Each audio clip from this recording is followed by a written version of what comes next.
Kau nak kau orang halau kau orang. Kau orang.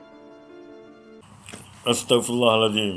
Terbaik Ratu Bonda. Itu hari Ratu Naga kamu kutuk, kamu hina. Akhirnya Ratu Bonda telah keluar mempertahankan tanah miliknya sendiri. Dalam cerita ini saya nak beritahu PDRM, betul apa yang dikatakan oleh Ratu Bonda itu. Dia mempertahankan hak dia dan dia memberitahu benda ni tak kena atas batang hidung sendiri. Kamu takkan ada perasaan tu. Dengarlah sini kan. Kita ni pernah mengalami benda yang sama.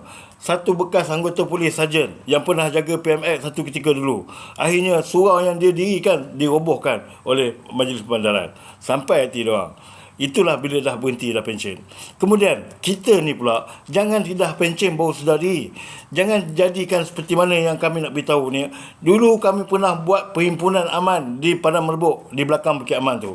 Semua bekas ketua polis negara semua ada dekat situ. Yang mana kami menentang perjuangan DAP yang mempertahankan komunis yang berluasa. Kemudian kami tak setuju dengan perjuangan dilakukan oleh PMX. Tapi apa gunanya? Ketika kita dah pencen, baru kita bercakap ataupun duduk di jalan yang benar. Tetapi masa kita memegang kuasa, kita lupa diri. Malahan mereka yang memperjuangkan perkara-perkara yang benar ni, kita tangkap dan sebagainya. Tapi bila kita nak insaf, kerana kita dah pencen, orang dah bencikan kita. Ingatlah, sebelum berlaku benda ni pada diri sendiri, sedarlah sebelum Allah melaknati kita di dunia akhirat. Assalamualaikum PDRM.